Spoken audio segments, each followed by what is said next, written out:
Good afternoon, dear colleagues.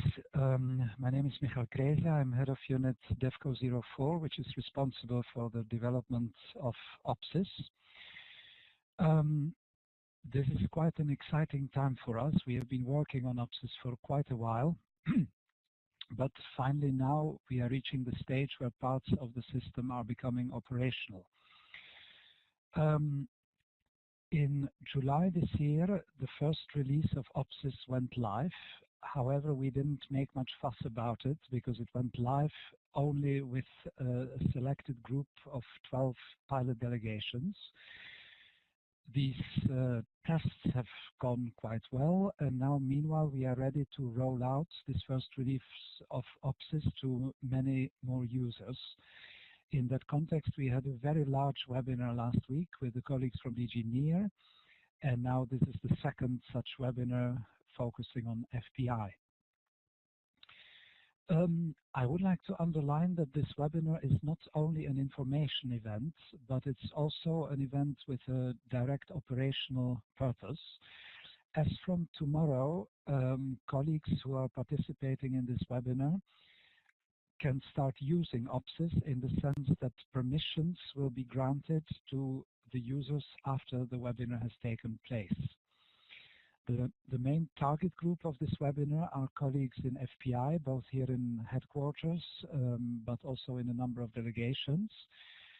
But there are also some contractors that have signed up for this webinar, and they participate indeed.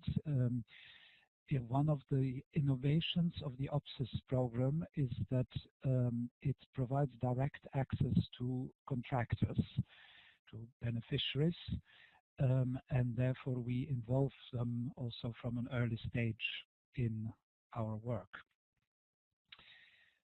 Now, here you see pictures of the people who are participating as speakers in today's webinar. They will take the floor one by one. Here you have again the list of speakers. As you can see, most of us are from DG DEFCO, but we notably have Ronan McAngusa here from FPI. Sorry if I mispronounce your name again, it's not the easiest. The agenda of the webinar focuses quite heavily on the results and monitoring agenda. The reason is very simple. This first part of OPSYS, which has gone live, is from the results and monitoring parts of the program. But we find it very important to offer you a fairly complete overview of what is being planned over the next couple of years. And there we notably have the future releases of OPSYS focusing on programming actions and decisions on the one hand, and contracts and procurement on the other hand. Therefore, we have speakers to make presentations on those topics. A quick reminder on what OPSYS really is. As it says here on the slide, OPSYS is the new one-stop shop for the effective and efficient management of the entire EU external relations portfolio of projects and programs throughout the project cycle, from programming to evaluation and audit. As such, OPSYS will integrate, or rather replace, most of the currently existing IT systems that we are using. So that's CRIS, ROM, EVAL, e-procurement, prospect, PADOR, audit, grant management, and GIS. OPSYS will obviously not replace ABAC, ARIS, and EAMR. With these three systems, it will interface. Why do we want OPSYS at all? I would say that the first reason, which is not on this slide, is that it's becoming very urgent to phase out CRIS. CRIS is an old IT system which is becoming so obsolete that it's becoming very difficult and expensive to maintain, so we need to move on. But apart from that, there is a number of positive reasons which you find on this slide. There is user centricity. OPSYS is being built for you, for the users. Which will be very clear through such functionalities as My Workplace, My Portfolio, My Projects and Programs. It will have a much more user-friendly look and feel, and it will offer the possibility to get notifications about tasks specifically for each user. It will be a single interface covering all the workflows of the project cycle and providing access to all applications, which means notably that there will be no longer re-encoding. I think all of us are suffering from the fact that we have to put in over and over again the same data into different IT systems. With OPSYS, this will stop. OPSYS will allow progress and completion reports to be submitted and approved online. This is an important innovation for relations between contractors and colleagues from the Commission. Core and corporate indicators will be stored in the system for reuse. There will be the ability to delegate tasks to colleagues. It will be possible to work in offline mode. Probably for most FPI colleagues this is less important, but it's very important for people, for example, in small African countries that have weak internet connections. Automatic interface with ABAC will be offered, so those people who have to work also in ABAC will no longer need to do that. They can do it via OPSYS in the future. And there will be e-signature, resulting notably in cheaper, easier and safer tendering and grant procedures, a faster link between progress reports and invoices, and as I already said, external users will gain access to the system. OPSYS will be a system that will integrate notably on the one hand programming decisions, actions, contract forecasting plans, etc. This is what is often called track 3 of OPSYS. It will be a contract management system for approximately 60 types of procedures, in fact all the procedures used by the RELX family.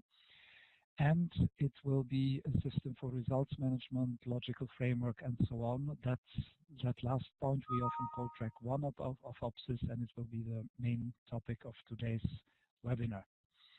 The OPSYS stakeholders are on the one hand European Commission staff, both in headquarters and in delegations. Then staff in the partner countries, in line ministries and national authorizing officers. And last but not least, implementing partners and contractors, so NGOs, consulting companies, etc. Basically all bodies that have a contract with the European Commission. On this slide, you have a quick overview of the main releases that are planned for OPSYS from a month ago or 2 months ago until the end, which means July 2021. In the upper part of the slide, you have a list of releases, but what is perhaps of most interest to you at this stage is the lower part of the slide, which is the phase out of the legacy systems. So in particular, release 3, which is planned for April 2019, should allow us to phase out CRIS decision and CRIS programming. Then release 4 in January 2020 should allow us to phase out BPC and the corresponding part of MIS, and release 5B release 5A in April 2020 should allow us to phase out CRIS contract. I will not go into a lot of detail regarding all these releases. We simply don't have time for that during this webinar, but for those of you who would like to know more, you can have a look at this slide and the following slide, where you have the main functionalities that are comprised in each release. And on that note, I pass the floor to Cécile Deleuze, who is our business manager for results and monitoring.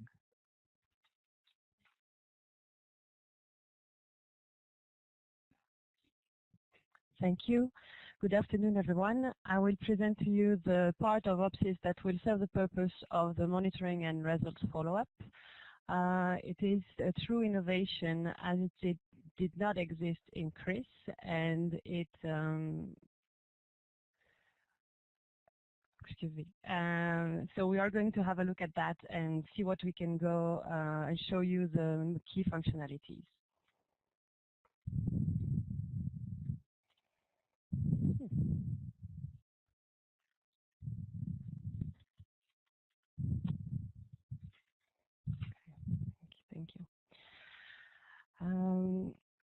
We all have reporting obligation focused on value for money, showing what we have done with the money we are spending and making sure that it is done in a good way. And OPSYS will serve this purpose. Today, as we know, the results reporting is done differently by all the different DGs involved. Each will be explained by our colleagues from methodological units later on in this presentation. What we want to achieve is to have an aligned system and try to do actually not try, but achieve the results reporting in only one system. You will have access OM and IPs to the same portal to work in collaborations to do this results reporting. This webinar is specifically, this will be applicable to the DGs that are invited to this webinar. So if you are attending this webinar and were not part of the main focus group, you will have access probably in a later date when that will come to you.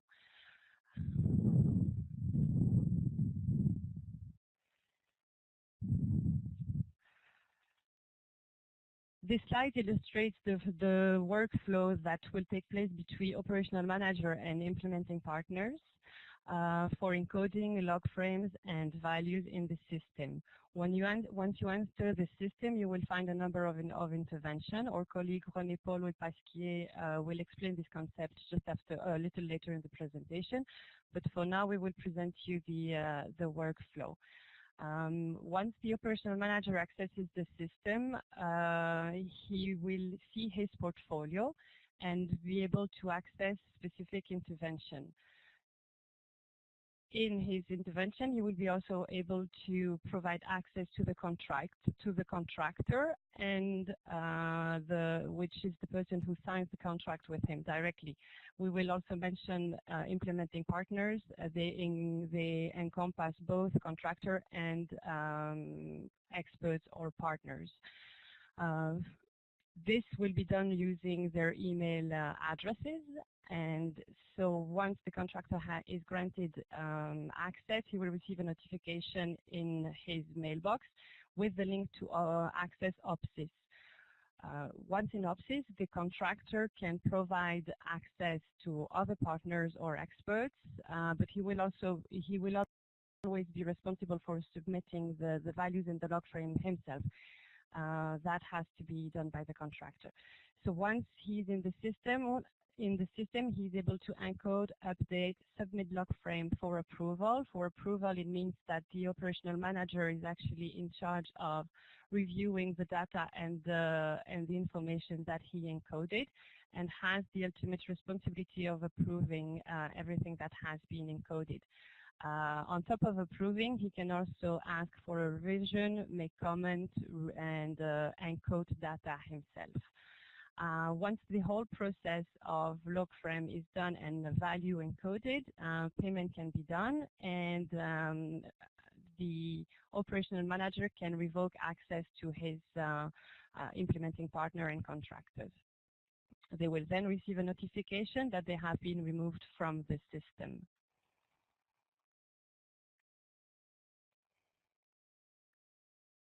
In this slide, you have an overview of what is possible today. You can have a look at it later, but we wanted to make sure that it was understood by everyone that the new system of encoding the log frame and the values is going to be a ping pong between the operational manager and the implementing partners. One can start encoding data, the other can complete, the operational manager can comment, ask for revision.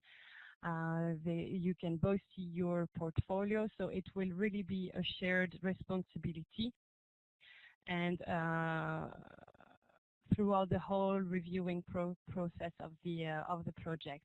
Every time there is a need to encode, revise, or comment, there will be the system of the notification put in place, which you will see a bit later in the screenshots that I will present.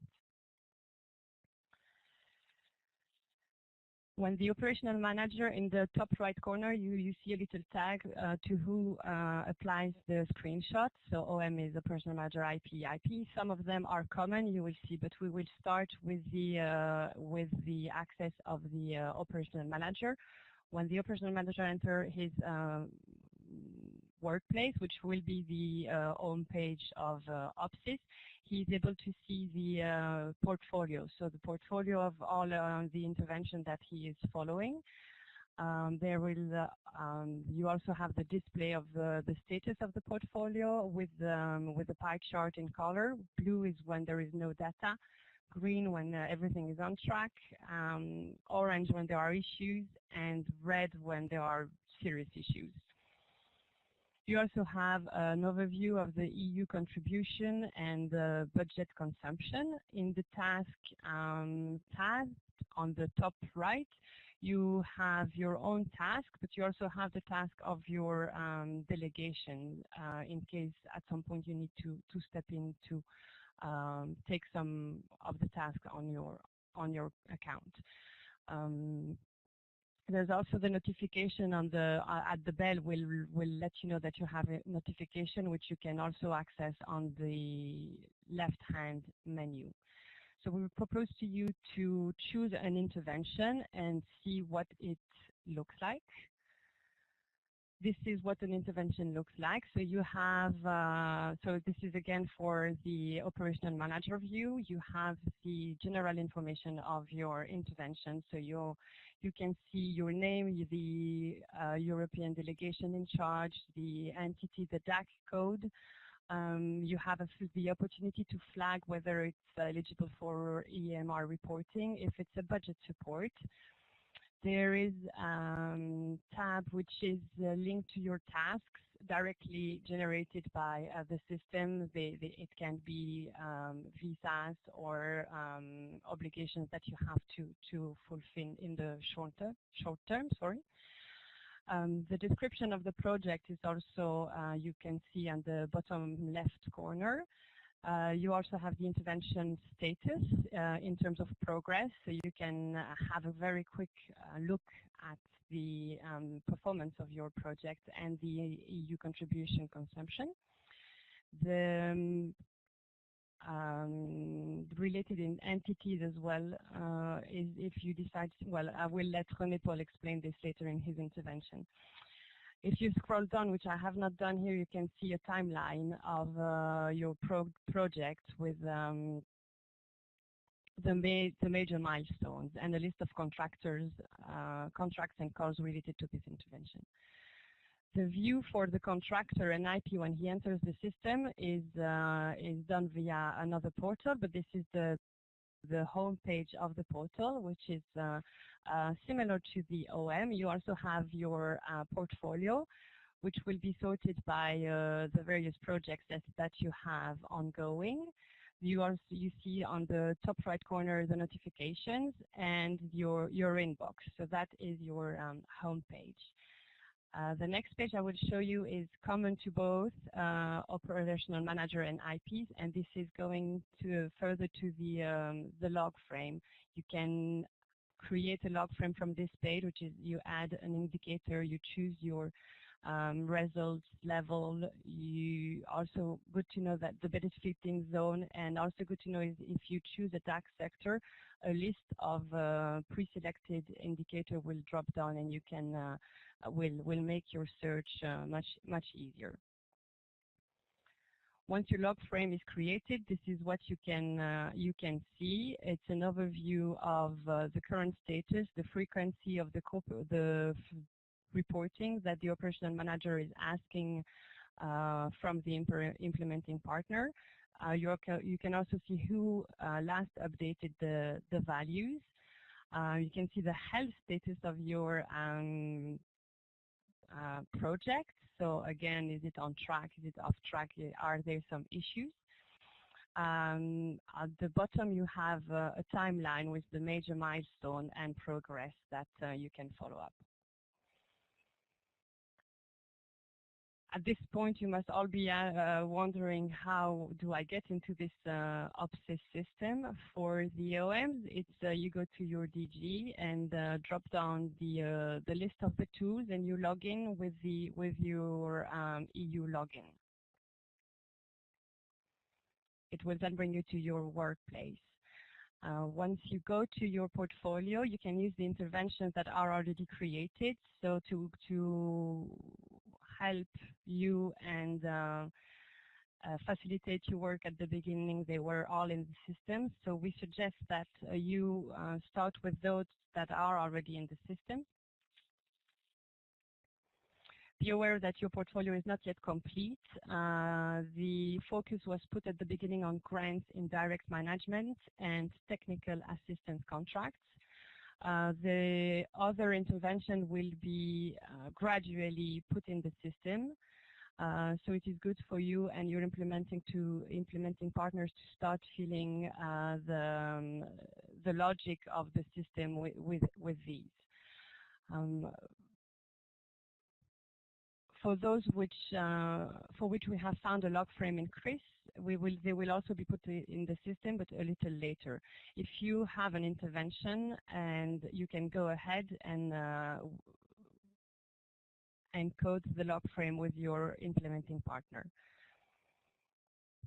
You can then start the ping pong, as I explained, with encoding the data and then giving access to your implementing partner, asking him to complete. Then your implementing partner gets the data in. He submits, and he asks you, the operational manager, to revise. And this can go on until the log frame and current values are approved. For the implementing partners, the instruction is to wait until you have the invitation from the operational manager in your inbox. You can then click on the link that will take you directly to the results portal and check your portfolio. In your portfolio, you can edit or create a log frame. If you create a log frame, you will first have to have it approved by the operational manager before you can go back into the system to enter values.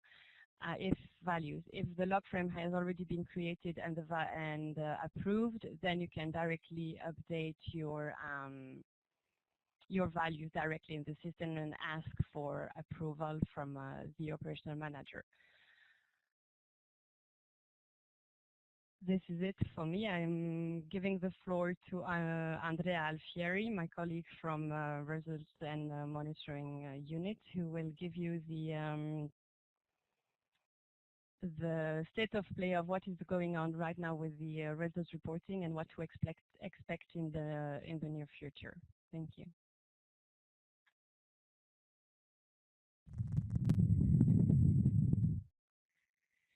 Good afternoon, everybody. I hope you can hear me well. So my name is Andrea Alfieri. I'm working in DevCo Unit 04, dealing with monitoring systems, results reporting, quality assurance, and evaluation of interventions. So I'm going to go through a few slides just to give you an overview of what we call the results agenda here in headquarters. Which is an agenda that encompasses NEAR, DevCo, and NFPI as far as we are concerned for the presentation of today.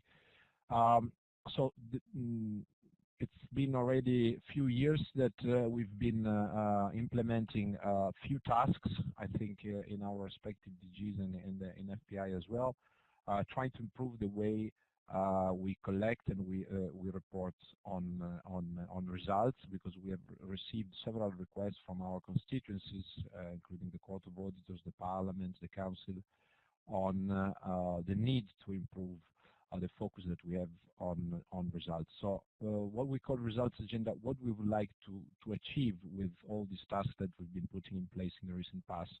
Well, we want to improve the way we define, we monitor and report our operational results. On one side, we want to use this information to communicate better what we do to the constituencies, but also to the citizens at large. But we would like also to use this results data, this results information, to inform decision-making at all levels, from the bottom, so the operational manager, to the top, the senior management. If you want, OPSYS in a way is the IT tool that we consider will give us the chance to improve all these actions, to make this results agenda affordable and achievable in the next future. In fact, it's been designed, particularly track one, what Cecile was describing just a few minutes ago. It's been designed exactly to contribute to enhance the design of the interventions, improve the monitoring during implementation, so that we can all better manage these interventions from, as I said, from the operational manager to the senior manager, so informing decision making at both levels. And the platform will also offer us a way to improve the accountability vis-à-vis the public, so we will improve the way we are able to communicate these results and report these results to the general public. Just a few examples on each of these items that I just mentioned. In terms of design, what we would like to do is to, through the platform, facilitate the support of the headquarters to the colleagues drafting what we call in DEFCO and NIA action documents, so in general in the design stage, as well as the project documents that you negotiate and that you include in the contract, in the agreements that you sign with the implementing partners. The platform will allow this exchange to be enhanced, so that from headquarters services will be more easily reachable and more involved in the design stage together with the colleagues in the field. At the same time, the platform is being designed, as Cecile was describing just now, in a way so that you can record and approve as well also the narrative reports that you receive from our implementing partners. So you will have the possibility to do that through the platforms. At the same time, what we would like to see in these reports and what we would like to see encoded in the platform particularly are the results data that refer to the specific intervention, either during implementation and at a completion of the intervention.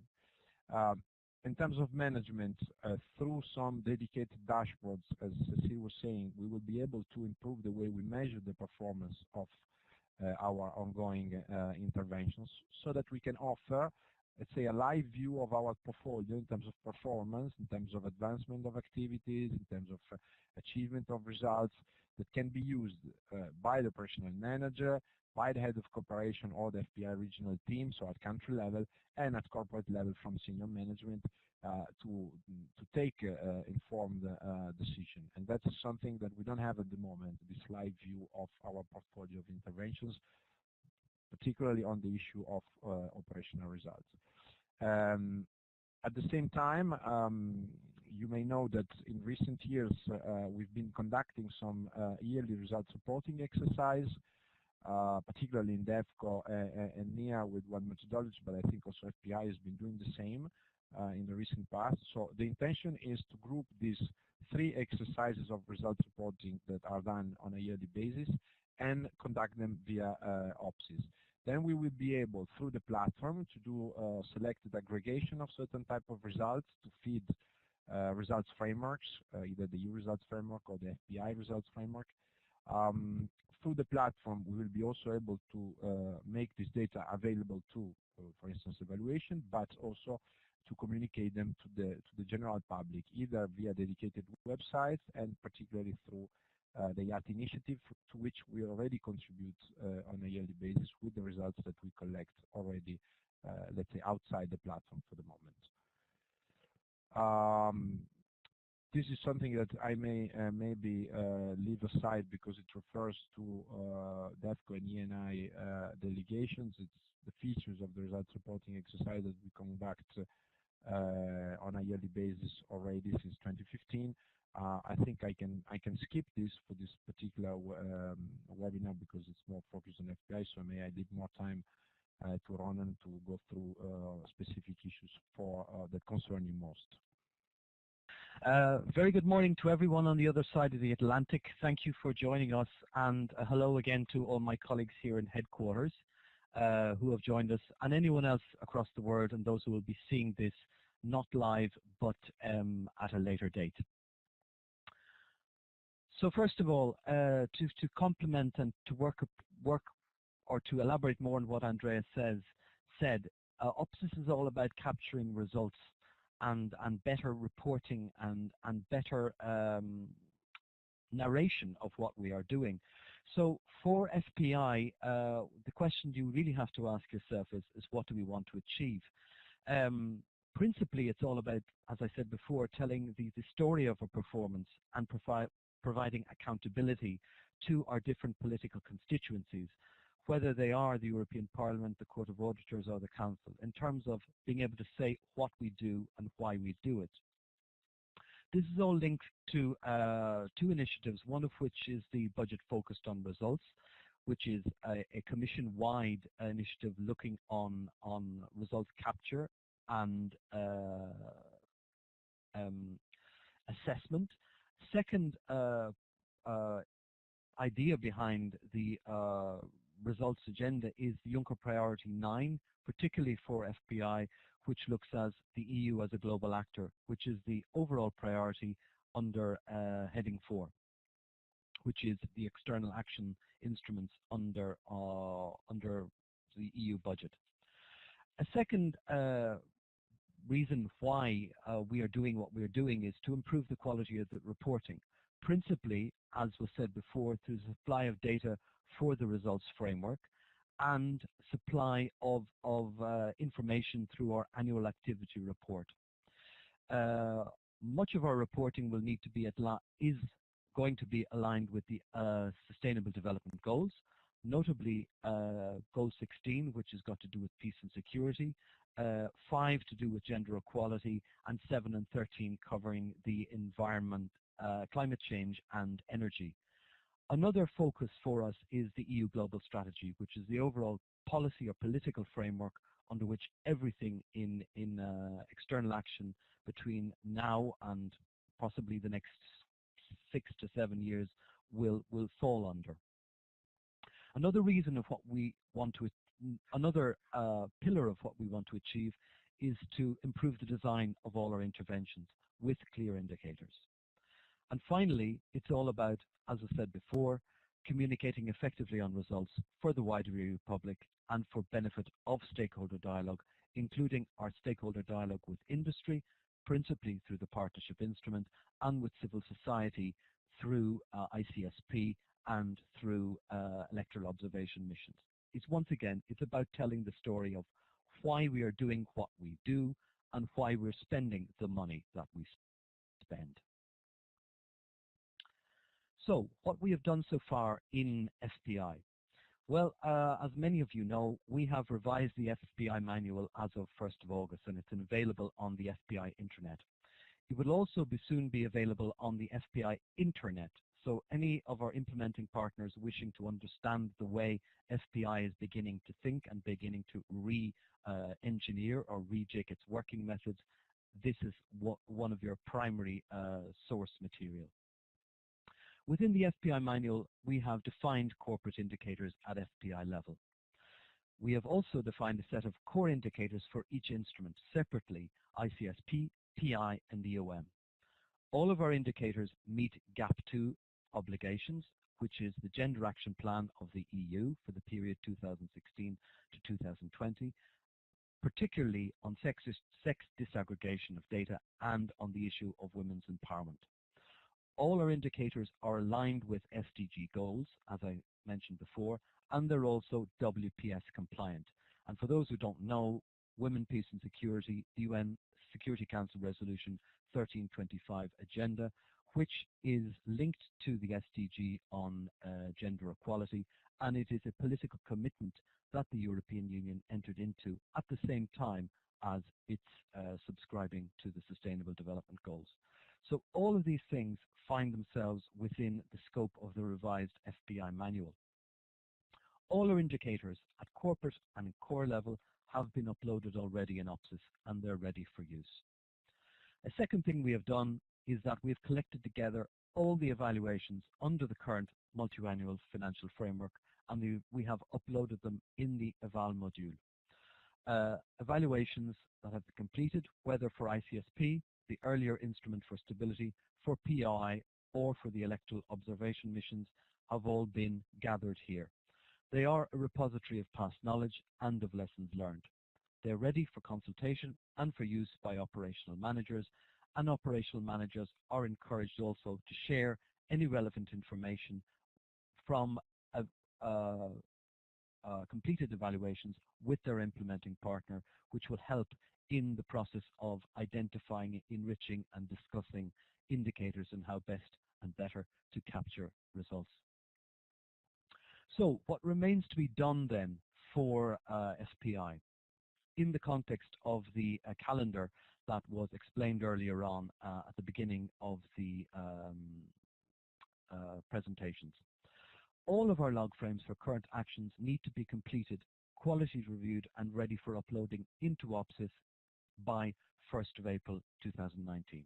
And this is the date that corresponds with the release 3 of OPSYS, which was mentioned earlier.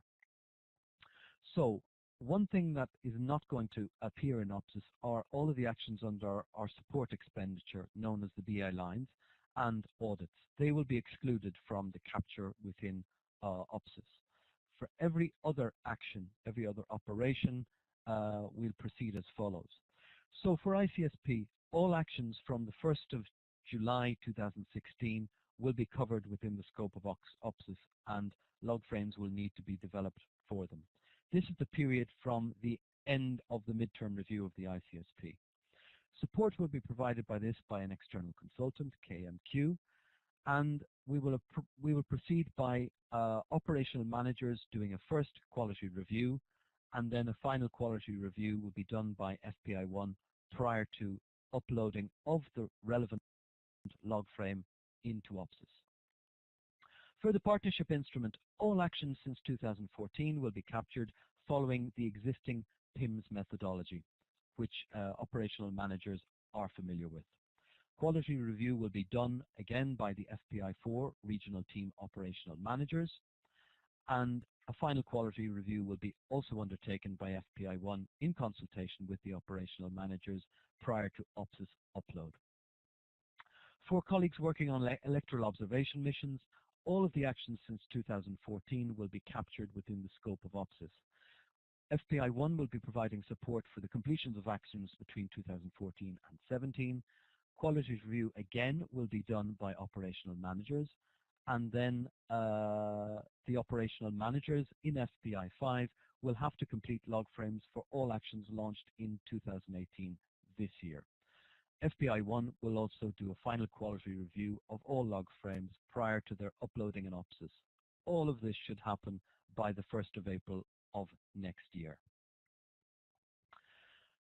A second thing that needs to be done is the whole idea of engagement with the implementing partners between now and, let us say, March 2019.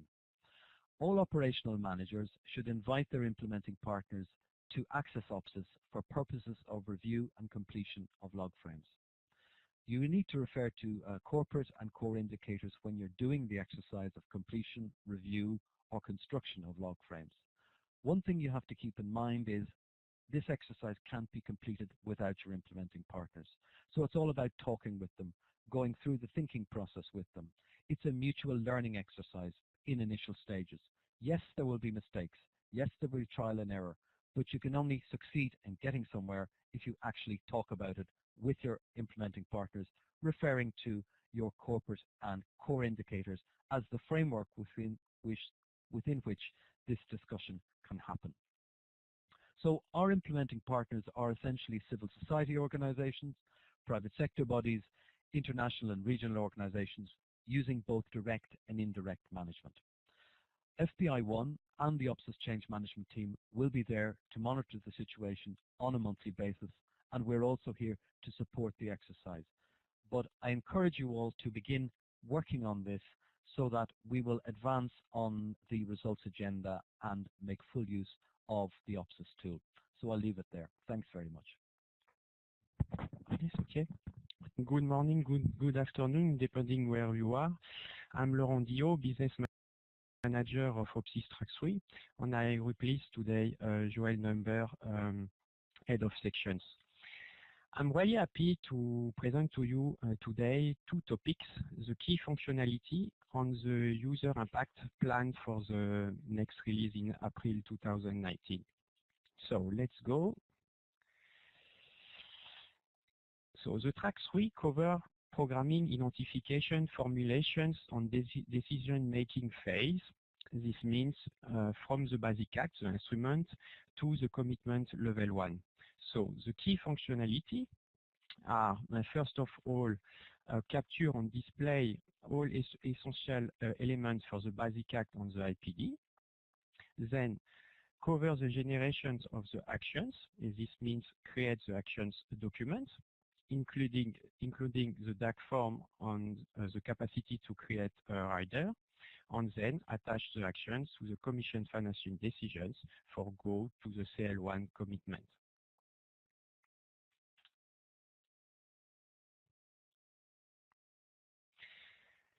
Concerning the user impact, about the data, the first objective is to import all CRIS data, all MFF, all data from the currently MFF.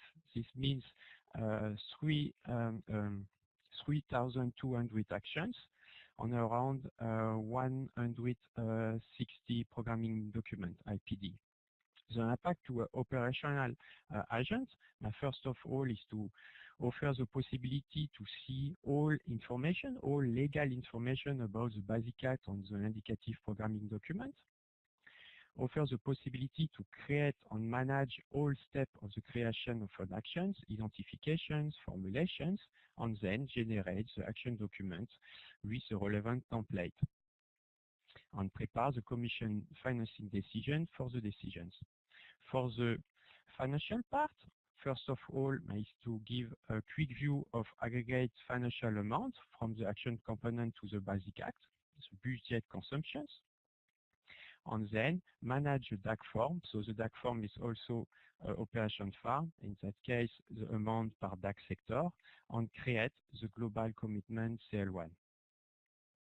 On one of the topics, the financial agent can also check the financial information during the actions creation phase.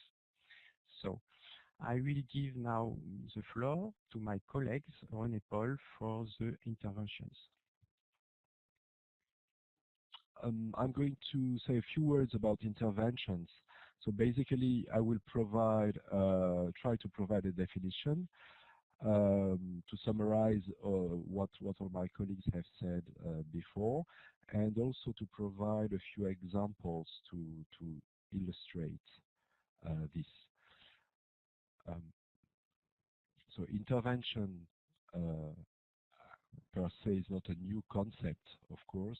It has been existing for many years, but it's quite new in the context of OPSYS, because so far they were not that much present in the system, or that they were present through the actions or the CRIS decisions or through the contract. In OPSYS, the intervention will be the main entrance door to the external action for the operational managers via their portfolio of interventions in OPSYS My Workplace.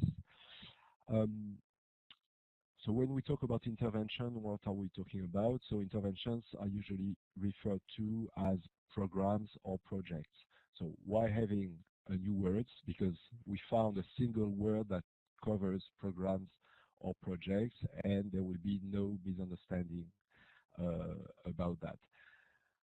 Still, your actions, your contracts can still have the name in their titles of programs or projects, because these words are still currently used, and intervention is the generic term that will be used in OPSYS.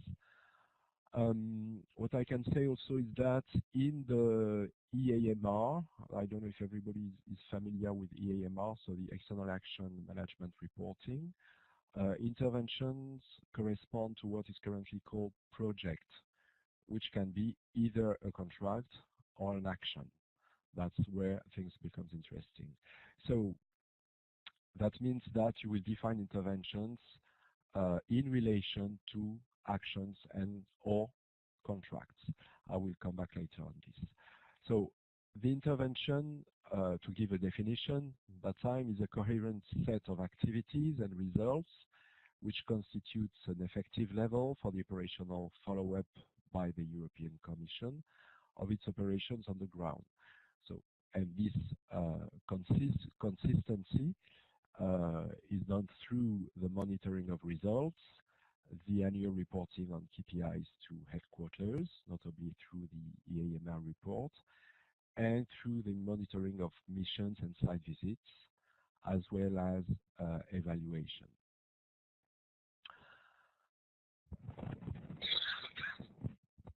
Excuse me. So the scope of an intervention, as I said before, corresponds in most of the case to the scope of an action. But it's not always the case. Sometimes an action will give rise to several interventions that could correspond to the level of one component of an action, or even the intervention could correspond to a contract. You can also have the situation where an intervention will cover several contracts that can be scattered through different actions.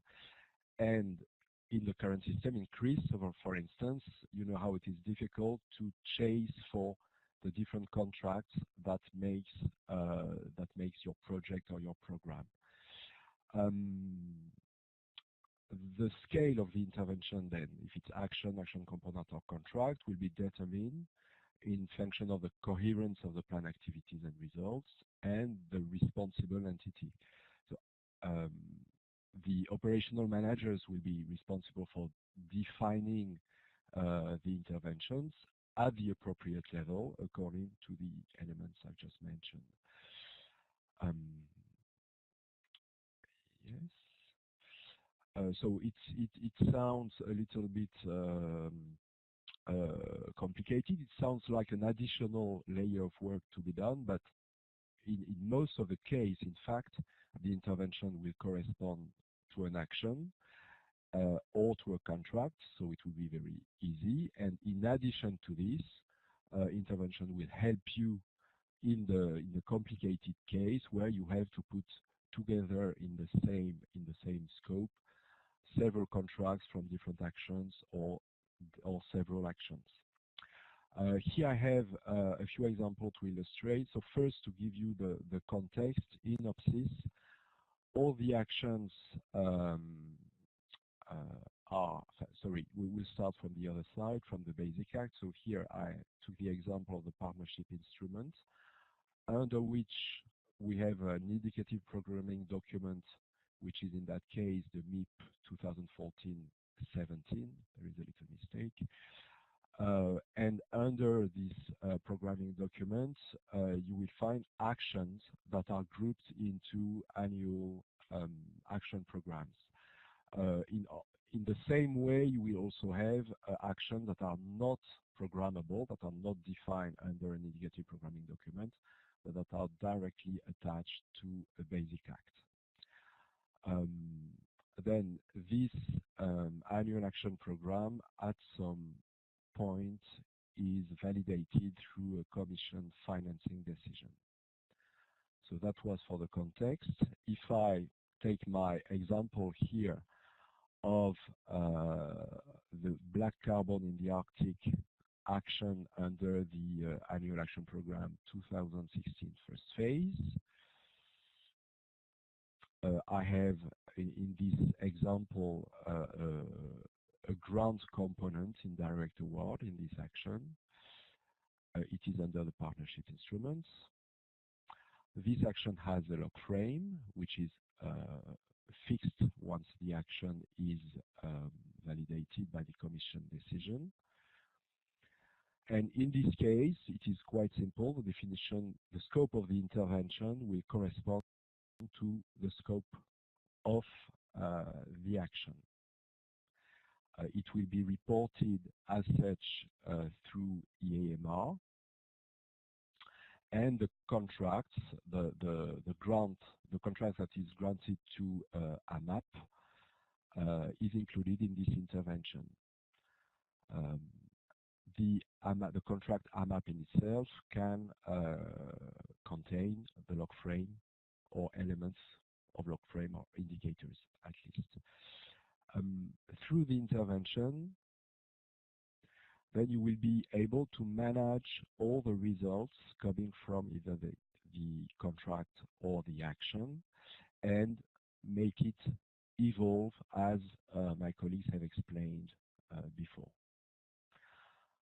So this is a very simple case where the intervention corresponds to the scope of the action.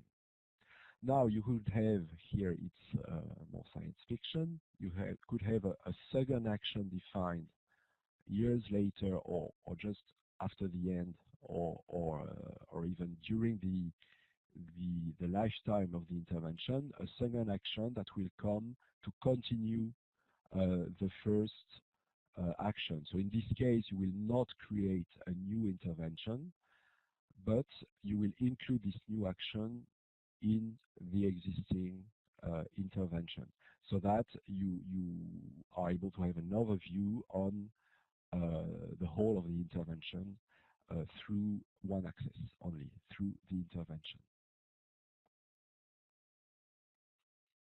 Now I will go through another example. So this one is taken from ENI. Yes, it's a regional action.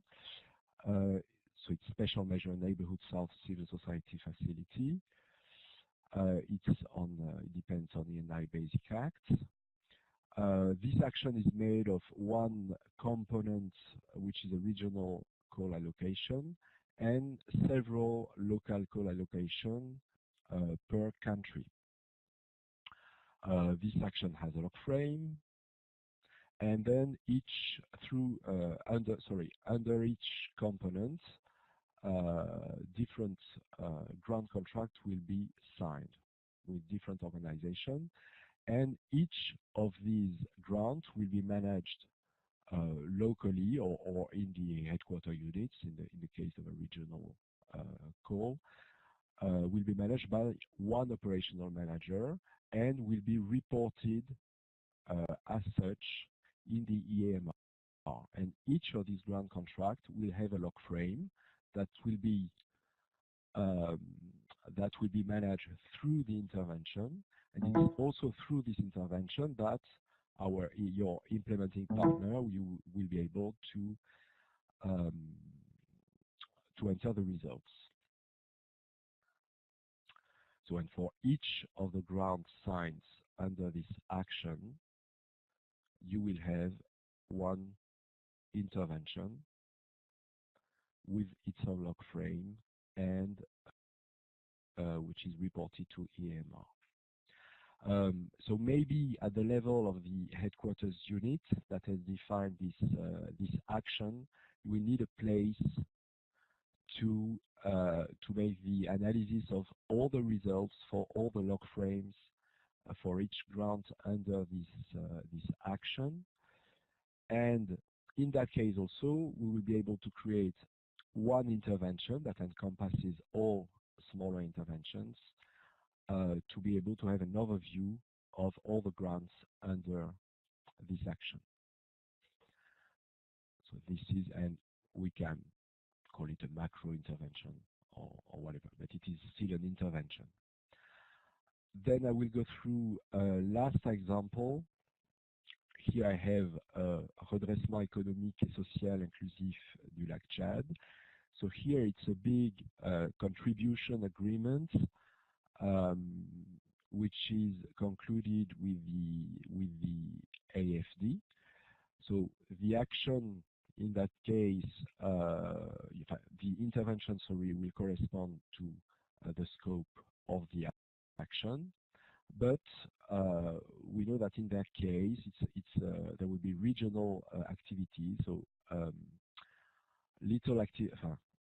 smaller activities taking place in the different countries of the region,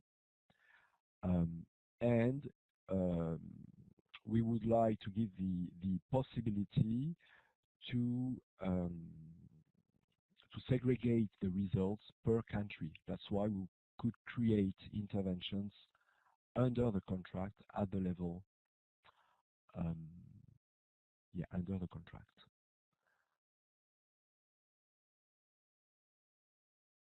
Yes, so that's it for intervention.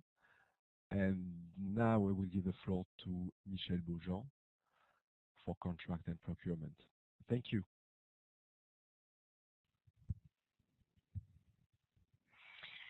Good afternoon or good morning, everybody. I'm Michel Beaujean. I've joined the team of Paul Riambeau, head of section of Track 2 Contract and Procurement recently, bringing my user experience and practical experience and perspective as I was in a delegation for the last 4 years as head of finance and contract. The presentation, this part of the presentation will be twofold. I will guide you through the main functionalities that will be available in the system, and my colleague Loic will afterwards give you an idea of the timeline of what will be available and when. So I will talk essentially about the SIA, so the new framework contract for services up to 1 million. Why? Because actually we have a very important and fast approaching target of a pilot rollout involving all delegations, which is set for April 2019. So from that date, all requests for services and specific contracts will be managed directly via OPSYS. So let's review what the system is going to offer and which actors will be involved. You see in the upper box on the right side the actors that will access the system. The main ones are in the middle, so the EU staff, be it in delegation or in headquarters, and the contractors, which are our implementing partners, economic operators, or grant beneficiary, etc. And then we have two, let's say, secondary actors, evaluation committee, and the system itself for steps that can be pushed automatically. We are going to concentrate on the SIA, as I said, but of course there are other functionalities that will be made available at a certain point in time, which you see in the first column. So the forecasting plan, the PIN, the publication of contract notice, the applications, evaluation, shortlisting stage. But for the SIA, the procedure starts with the preparation of the tender dossier by an initiating agent and the generation of the request for service in the system. As in CRIS, the system draws up the shortlist randomly, pre-selecting 3 or 4, according to the contract amount, framework contractors, and a validation workflow is performed on the routing slip. When the authorizing officer, when it reaches the authorizing officer step and he clicks on the button to validate the request for service, then the system will automatically send out the invitation to the pre-selected contractors. So the 3 or 4 contractors will receive a notification via a dedicated portal, of which we talked already in a former presentation, through which they will be able to access online the request for service and they will be able also to make their proposal. So by entering the names of the expert proposed, uploading the CV, the organization and methodology, filling in the budget breakdown, etc. And finally, they will submit their offer directly via the system. As you can see, also, the system will offer guidance, security of the data, and even a countdown to the deadline for submission. The evaluation committee will afterwards perform the evaluation and prepare the evaluation report with a recommendation for award to a contractor.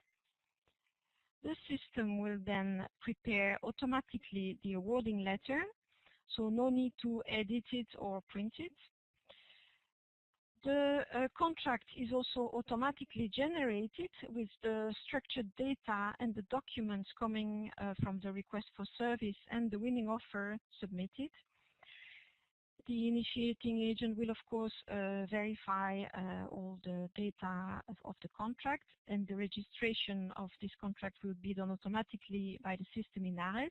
So there will be no need to change application and go to ARES, and a validation workflow will be initiated. When the validation button is pressed by the authorizing officer, the commitment is validated in ABAC, and the contractor instantly receives the awarding letter. He is asked to confirm the availability of the expert proposed, and if he confirms, and only if he confirms, the contract is then displayed to him for his electronic signature. So he will sign first. And then the signed contract returns back to the authorizing officer for his electronic countersignature. When both electronic signatures are given, the system will generate the first pre-financing invoice, and a short validation workflow is initiated also for the payment of this first pre-financing. The following step will then relate to the implementation of the contract with also important workflows related to submission of the report by the contractor, generation of amendment upon request by the contractor via the dedicated portal or initiated by the DEC, further pre-financing, interim payments, and final payments, etc. And also, as we just saw, all the parts related to the monitoring and the evaluation of the action. So this is basically it. And now I will pass the floor to Loïc for the timeline and the successive foreseen releases.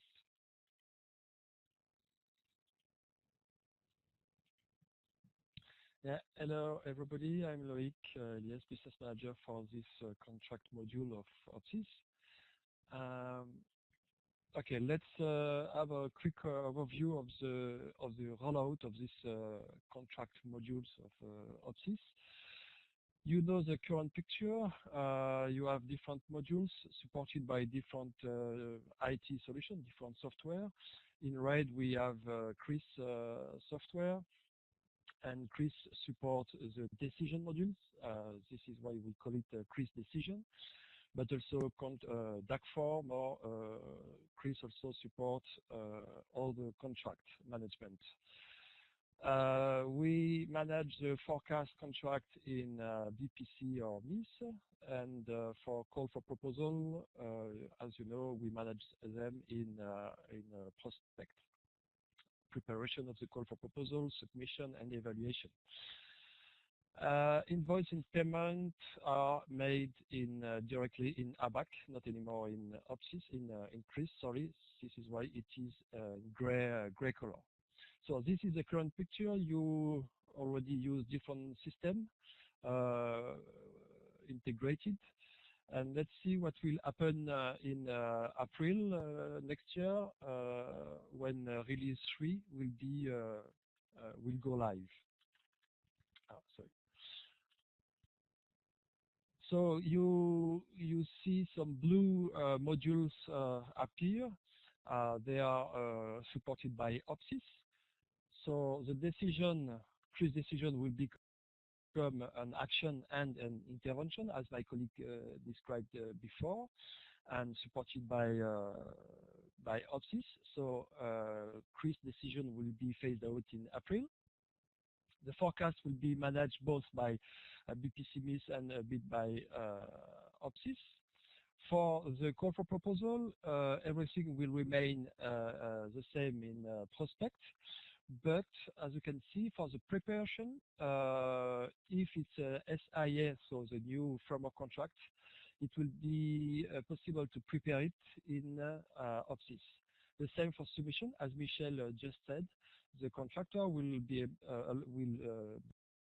able to submit their offer electronically via OPSYS in the submission module, but only for SIA contract. The same for evaluation. That form will be supported by OPSYS and contract managed by both systems. OPSYS for SIA and CRIS for all other types of contracts. So during this pilot phase between April 2019 and April 20, you will have to use two systems, at least even three, OPSYS, CRIS for contract management, and the prospect for call.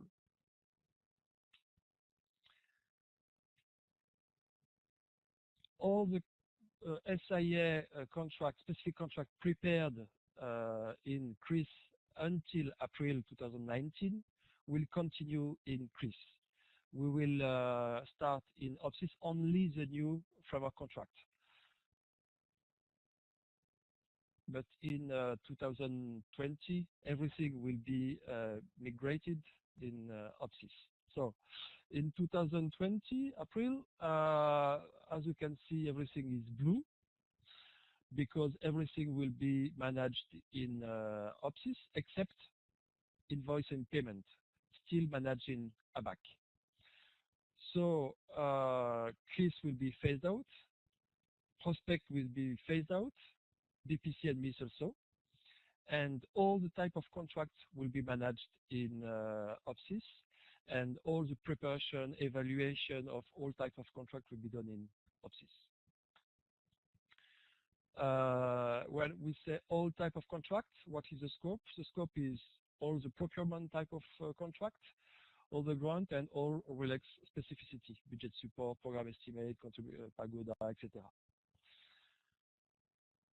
And 3 months later, in July of 2020, we will inboard invoicing payment. So at this date, you will you don't need to go in ABAC anymore. Everything will be done through the OPSYS or My Workplace platform. And we plan last release in 2021, it's the same scope, but with improved functionality. So that's it for the delivery plan. I pass the floor to Véronique. Which are managed by 3 help desks. You have one help desk for DEFCO and FPI, one help desk because I could see that there are colleagues also from DGNIR who are connected so that they can get information from this help desk, and external users will have, if they encounter any issue, they will have to connect to the CDIA support. So everything now is already ready. So you may want to know what are the 2 groups who are now functional in OPSYS. You have on the one hand the internal users, so all EC users may have access to OPSYS in a read-only mode, and the operational managers can already perform the task that has been presented beforehand by Cécile. For the interventions they are in charge of. External users, we have 2 subgroups. The lead implementing partner, which in our jargon cover the legal entity which is in charge of the contract, the one which is contracted, and this lead IP can have the possibility to give access to experts or other members of the consortium. The submission of the log frame, because we are in a contractual approach, will be done by the lead implementing partner. Very quickly here in this slide, you have how things are structured in terms of who is doing what. I will go very, very, very fast because Cécile already explained in detail. If by chance you encounter a problem of access when trying to perform one of these tasks, you will have to alert your help desk. The team change management is in charge of different things, because I could see in the chat room that there are many questions. How are we going to work? What is going to be changed in our everyday habits or workflows or processes? So we're here to support you in the questions you may have, especially if there are operational questions. For the IT questions, you will have the help desk who will support you. For the moment, in terms of communication, the two main target groups are the operational managers in our delegations and HQ units and the implementing partners. For delegations, a full package of communication will be tailored for other target groups of OPSYS, because as we underlined during the first introduction to the webinar, up to December, we will mainly work on grants in direct management and service contracts. So step by step, we will expand with the new contracts also our work on results and monitoring. To support you, you have 4 wikis. 2 wikis for the internal users in French and English, and 2 wikis for the external users also in French and English, where we explain the step-by-step of the different processes and where you have the most frequently asked questions. In this wiki, you also have access to e-learning videos, so they are very short, less than 1 minute. But if you don't remember how to encode an indicator or how to give access to your lead implementing partner, you can have the memory being refreshed with these e-learning videos. Inside the system, so the system is very intuitive. It's a new generation of IT application.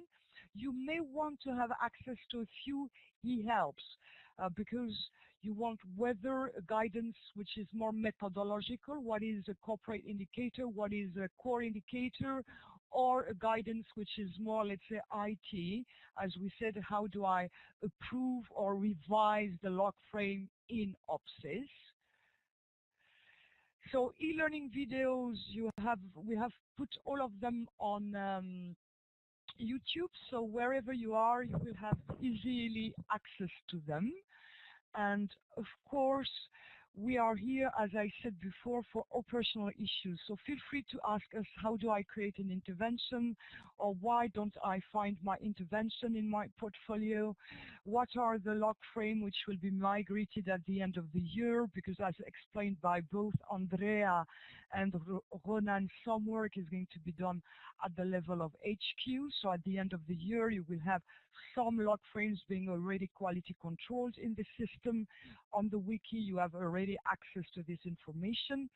If you need to communicate with your implementing partners, we have produced a few video materials that you want to share.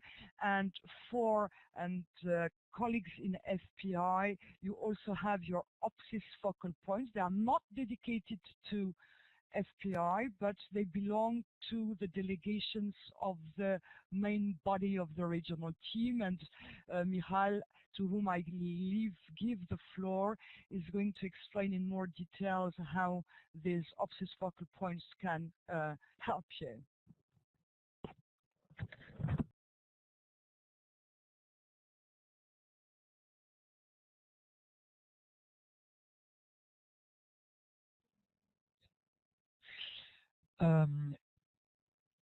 Yes, we are almost at the end of this webinar. On the OPSYS focal points, I will be very brief. As you can see in the red little box on this slide, there is no need for FBI focal points. Nevertheless, FBI colleagues in delegations should be aware of the fact that they exist, because FBI colleagues will be using the DEFCO focal points in their delegations. The role of the focal points is to be the central point of contact for internal and external users, to reinforce certain messages, to reinforce the importance of e-learning and wikis, and to connect with the change management team here in Brussels whenever that is necessary. So if you need any of this, you should be aware who is the OPSYS focal point in your delegation, and you can turn to him or her. On that note, we have reached the end of the webinar. I would like to thank all of you for participating.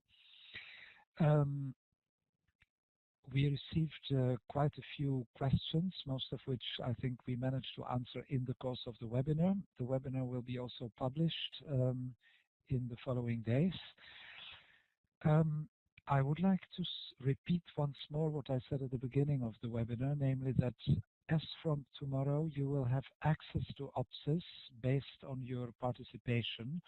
So I would like to invite all of you to enter OPSYS in the coming days or weeks and to start playing around with it. Of course, we all know that there is very little available in OPSYS at this very moment, but it is the tip of the iceberg. One could say it's the first bit of a very large IT system with which all of us will be working within the foreseeable future.